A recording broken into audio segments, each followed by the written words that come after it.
Hi hello, ഞാൻ ബീന. ഇന്ന് തമ്പനിയിൽ പറഞ്ഞിരിക്കുന്ന പോലെ വളരെ പെട്ടെന്ന് ഉണ്ടാക്കാൻ പറ്റുന്ന ഒരു കറിയുടെ റെസിപ്പിയായിട്ടാണ്, ഒരു ഒഴിച്ചു കറിയുടെ റെസിപ്പിയായിട്ടാണ് ഞാൻ വന്നിരിക്കുന്നത്. ഇപ്പോൾ ഒന്നാമത് നമുക്ക് മാങ്ങയുടെ സീസണൊക്കെയാണ്. അപ്പം മാങ്ങ വെച്ചുണ്ടാക്കാവുന്ന വളരെ പെട്ടെന്ന് ഉണ്ടാക്കാൻ പറ്റുന്ന ഒരു കറിയുടെ റെസിപ്പിയാണ്. അപ്പോൾ അതെങ്ങനെ ഉണ്ടാക്കാം, അതിനുള്ള ചേരുവകളൊക്കെ വളരെ കുറച്ച് ചേരുവകൾ മാത്രം മതി. എങ്ങനെ ഉണ്ടാക്കാമെന്ന് നമുക്ക് നോക്കിയിട്ട് വരാം. ഇപ്പം നമ്മുടെ മാങ്ങക്കറി ഉണ്ടാക്കുന്നതിന് വേണ്ടിയിട്ട് ഞാൻ ഒരു മാങ്ങയാണ് എടുത്തിരിക്കുന്നത്. അധികം പുളി ഇല്ലാത്തതുകൊണ്ടാണ്. അപ്പം നിങ്ങൾക്ക് പുളിയുള്ള മാങ്ങയാണെങ്കിൽ ഒരു അര മാങ്ങ ആയാലും മതി. അപ്പം ഞാനിത് തീരെ പുളിയില്ലാത്തതാണ്, അതുകൊണ്ട് ഒരു മാങ്ങ എടുത്തു. ഒരു 1.5 മുരിങ്ങക്ക ചെറിയ കഷ്ണങ്ങളായിട്ട് മുറിച്ചത് എടുത്തിട്ടുണ്ട്.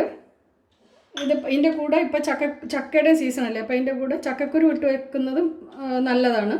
അതല്ല, മുരിങ്ങക്ക ഇല്ലെങ്കിൽ മുരിങ്ങക്കയും വേണ്ട, വെറും മാങ്ങ മാത്രം ഇട്ടാണെന്നുണ്ടെങ്കിലും ഈ കറി വെക്കാം.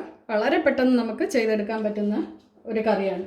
ഇനി ഇതിൻ്റെ കൂടെ ഒരു 3 പച്ചമുളക് മുറിച്ചത്, ഒരു 1/2 ടീസ്പൂൺ മഞ്ഞൾപ്പൊടി, ഒരു 1/2 ടീസ്പൂൺ മുളക് പൊടി, 3/4 ടീസ്പൂൺ ഉപ്പ്, 1 കപ്പ് വെള്ളവും കൂടി ഒഴിച്ച് നമുക്കൊന്ന് വേവിക്കാം. ഞാനിത് കൽച്ചട്ടിയിലാണ് ഉണ്ടാക്കുന്നത്. കാരണം നിങ്ങൾക്ക് അല്ലാത്ത ചട്ടിയിൽ വേണമെങ്കിലും ഉണ്ടാക്കിയാൽ മതി. ഇതെല്ലാം കൂടെ ഒന്ന് ഇളക്കി കൊടുക്കാം. ഇതൊന്ന് അടച്ചു വെച്ച് വേവിക്കാം. അപ്പോൾ ഇത് ചെറിയ തീയിൽ ഒരു 8 മിനിറ്റായിട്ട് ഞാനിത് വേവിക്കായിരുന്നു. അത് ഏകദേശം വെന്തിട്ടുണ്ട്.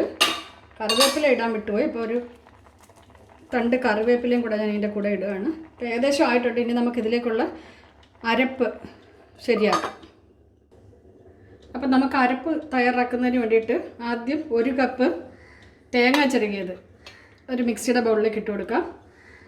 അതിൻ്റെ കൂടെ നേരത്തെ കുറച്ച് മഞ്ഞൾപ്പൊടി ഇട്ടിട്ടുണ്ടായിരുന്നു. ഒരു പിഞ്ച് ഓഫ് മഞ്ഞൾപ്പൊടി, ഒരു 3/4 ടീസ്പൂൺ ജീരകപ്പൊടി അല്ലെങ്കിൽ ജീരകം, പിന്നെ ഒരു 2 വെളുത്തുള്ളി അല്ലി, ഒരു 2-3 ചുവന്നുള്ളി.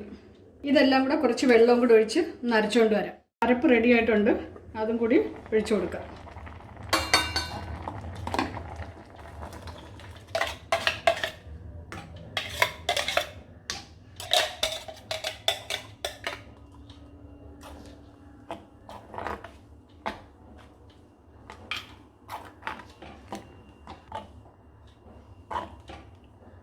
ഉണ്ടോ എന്ന് നോക്കാം.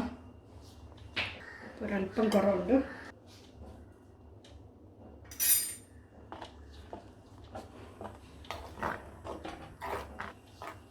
ഇപ്പം എല്ലാം കറക്റ്റായിട്ടുണ്ട്. നല്ല അടിപൊളി കറിയാണ്.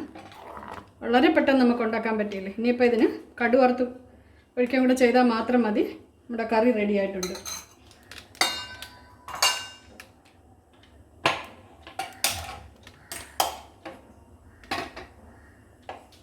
ഇതിലേക്കൊരു 1.5 ടേബിൾ സ്പൂൺ വെളിച്ചെണ്ണ.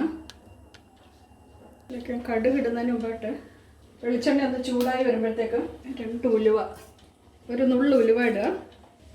ഒരു 1/2 ടീസ്പൂൺ കടുക്. കടുക് ഒന്ന് പൊട്ടി വരുമ്പോഴത്തേക്ക് 2 പച്ചമുളക്, കറിവേപ്പില.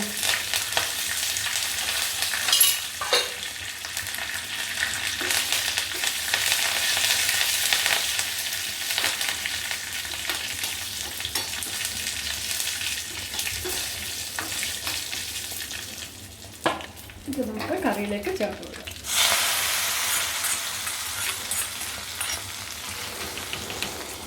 കറി റെഡി. ഞാൻ സ്റ്റോപ്പ് ചെയ്യാം.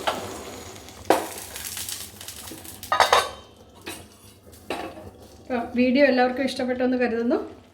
എല്ലാവർക്കും ഇഷ്ടപ്പെട്ടെങ്കിൽ നിങ്ങളുടെ സജഷൻസും അഭിപ്രായങ്ങളും ഒക്കെ ഒന്ന് കമൻറ്റിലൂടെ രേഖപ്പെടുത്തുക.